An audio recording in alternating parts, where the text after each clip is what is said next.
ሰላም እንደምናችሁ ክቡራን ተመልካቾቼ፣ ዓለማችንን እያያችሁት ነው። አሁን ዓለም ላይ ያለው ቫይብ ሁኔታ ምን ይመስላል የሚለውን ዛሬ ወደ እናንተ አጠር አድርጌ ሀሳቦችን አቀርባለሁ። የተለያየ ጥያቄ ከየአቅጣጫው እየመጣ ነው። የኢራንና እስራኤል ጦርነት እንዴት ይቆማል የሚል የፖለቲካ ክርክር ተነስቷል። እንግዲህ ፖለቲከኞች አንደኛው ጎራ ምንድን ነው የሚለው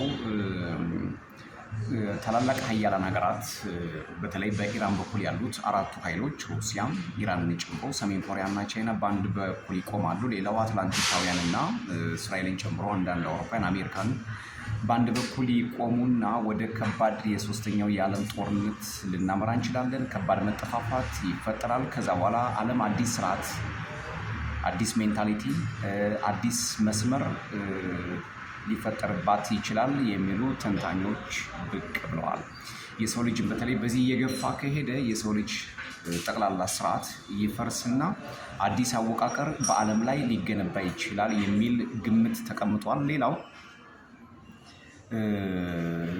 የጠረጴዛ ውይይት ነው። የሁለቱን ሀገራት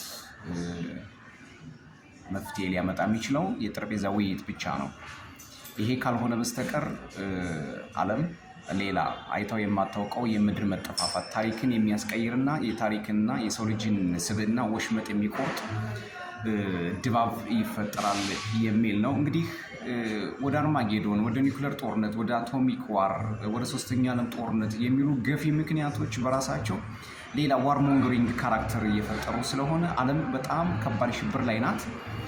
ነገር ግን የኒውክሌር ጦርነት ይገባሉ የሚል ስጋትም ያው የኃይል የበላይነትን ለማስጠበቅ የሚደረግ ጦርነት ሊሆን ይችላል። ግን ምክንያቱም ኒውክሌሩን ከነኩት አብረው ነው እነሱ የሚጠፉት፣ ወደዚህ ይደፍራሉ የሚል ድፍረት ወይም ደግሞ የሚል አካሄድ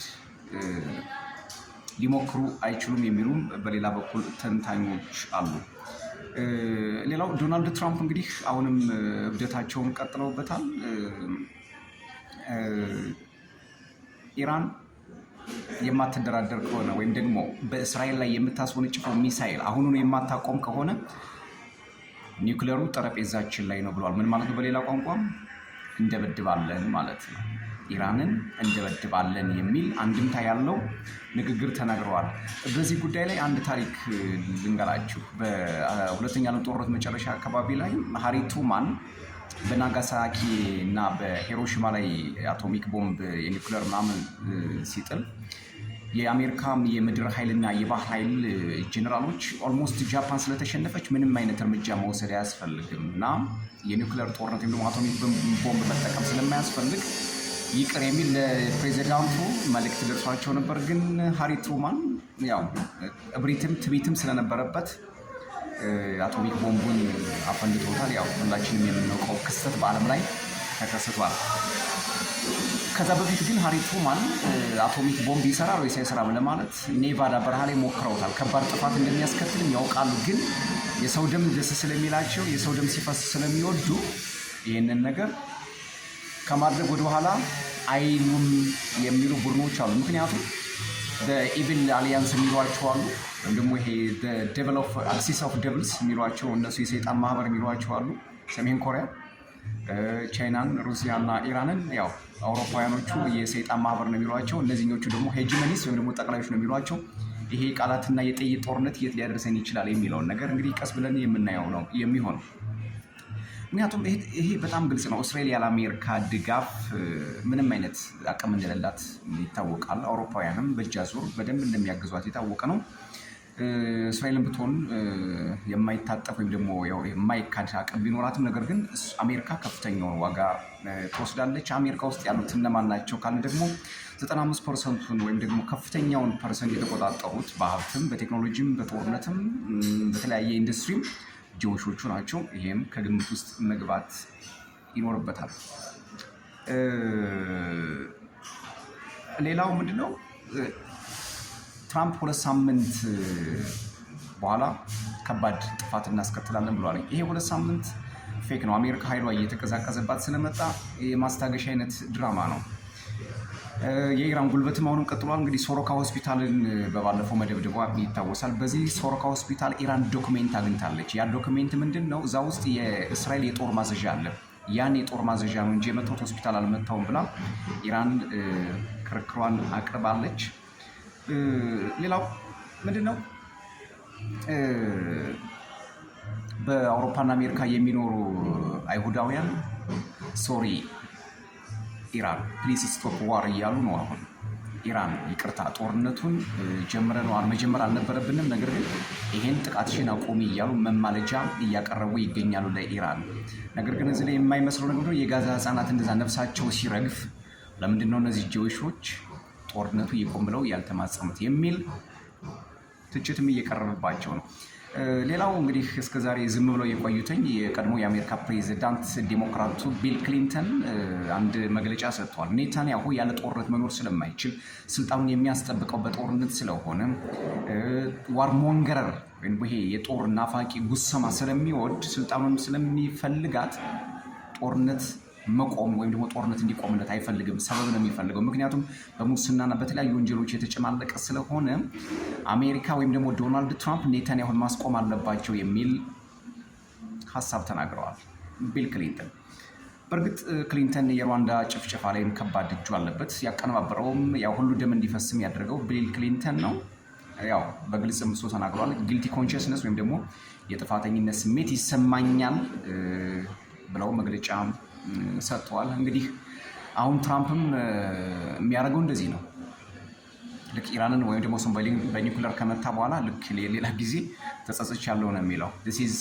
የተለመደ ፌካቸው ነው። እንግዲህ የተለያዩ የዓለም ሀገራት በዚህ ጦርነት በጣም ከፍተኛ የሆነ ስጋት ገብቷቸዋል። አውሮፓውያን በባለፈው እንደነገርኳችሁ ከሚገዛኘው ቪዲዮ ማግኘት ትችላላችሁ። አውሮፓውያን ኢራን ስታጠቃ ወደ ሰላም ይላሉ። እስራኤል ስታጠቃ ዝም ነው የሚሉት። አሁን በጄኔቫ አባስ አራግቺ የተናገሩት ምንድን ነው? በሰጥቶ መቀበል ህግ ከማንም ጋር አንደራደርም፣ ለማንም አንበረከክም። ምክንያቱም ዶናልድ ትራምፕ ሰረንደር ማድረግ አለባት። አያቶላ ሰረንደር መማረክ አለባቸው፣ መገደል አለባቸው፣ መቆም ልካቸው ማወቅ አለባቸው የሚል ፉከራም አሁን ድረስ ኔታንያሁና ትራምፕ እያካሄዱ ነው። ኢራናውያን ደግሞ አሁንም ድረስ እጃችን አንሰጥም የሚል ሙግታቸውን ቀጥሏል። ዛሬም በሰሜናዊ እስራኤል ጥቃት አድርሷልኝ። የእስራኤል መንግስትም ይሄን አስታውቋል። ሌላው በጣም አስፈሪ ስጋት ውስጥ የገባው በጄኔቭ ስብሰባ ላይ አባስ አራግቺ የተናገሩትም ኦሮምኛ እስራኤል የመታችን ከአሜሪካ ጋር ድርድር ለማድረግ ጥረት እያደረግን በነበረበት ሰዓት ያልተጠበቀ ጥቃትና ታሪካዊ ስህተትን የሚያጎላ ስራ ነው እስራኤል የፈጸመችው ሲሉ ወቀሳ አቅርበዋል። ኢራን ጥቃቱ የፈጸመችው ከአሜሪካ ጋር የኒውክሌር ድርድር አስመልክቶ ተስፋ ሰጪ የሆነ ዲፕሎማሲ እያደረገች ባለችበት ሰዓት ባልተጠበቀ ሁኔታ የኒውክሌር ሳይንቲስቶቿን የጦር ጄኔራሎቿን እስራኤል ቀምታታለች። ይሄ ደግሞ ነገሩን ያባብሰዋል። አባስ አራግቺም ወይም ደግሞ ሞሱል ፔዜሽኪያንም ወይም በኢራን ባለስልጣናት አሜሪካ ወደዚህ ጦርነት የምትገባ ከሆነ ኢት ዊል ቢ ሄል ሲኦል በምድር ላይ ይፈጠራል የሚል አቋማቸውን አስቀምጧል። እንግዲህ እዚህ ቤት ያለው እሳት ሲነድ እዛ ማዶም ሊነድ እንደሚችል አሜሪካውያኖቹም አውሮፓውያኖቹም ወይም ደግሞ በዚህ የሚሳተፉ አካላት አዌር መሆን እንዳለባቸው ሊነገራቸው ይገባል። ሌላው የተባበሩት መንግስታት ድርጅት በጄኔቫ በነበረው የጸጥታ ጉዳይ ላይ ኃላፊው አንቶኒዮ ጉቴሬስ በዓለም ላይ ከባድ ስጋት አለ ብለው ተናግረዋል። ይሄ ጦርነት ነው ያሉት፣ በግልጽ ነው ያስቀመጡትኝ። የሁለቱ ሀገራት ጦርነት ማንም ሊቆጣጠረው የማይችል እሳት በምድር ላይ ይለቁሳል፣ ሊፈጠር ይችላል ብለዋል። እቺ ቃል በጣም ሊሰመርባት ይገባል። ማንም ሊቆጣጠረው የማይችል ምን ማለት ነው? በጋራ በሁለቱ መንገድ ከባድ መጠፋፋት ይፈጠራል ለማለት ነው። እኔ ጋር ያሉት እንግዲህ አጠራጠር ያሉ መረጃዎች እነዚህ ናቸው። እናንተ ደግሞ በዚህ ምን ይመስላል ያለው ድባብ? አሁን ከጎራ ከነገድ ከቋንቋ ከሃይማኖት ወጥተን ፖለቲካዊ አንድምታውን ስንመለከተው ምን አይነት እይታ ነው የሚኖራችሁ? ያው ኮሜንት ታረጉበታላችሁ እንጂ ከሃይማኖት ጋር ከዚህ ከሆነ ጽንፍ ጋር ምናምን ልናገናኘው አይገባም። ይሄ የሁላችንም ስጋት ነው። ጦርነትን ማንም አይወድም። እንግዲህ ጠረጴዛውን መምረጥ ትልቅ አማራጭ ነው ብለን እናስባለን። ይሄ ሁላችንም ምኞት ነው የሚሆነው። ሰብስክራይብ፣ ላይክ፣ ሼር፣ ኮሜንት እያደረጋችሁ ትኩስ መረጃዎችን ታገኛላችሁ። ሰላም።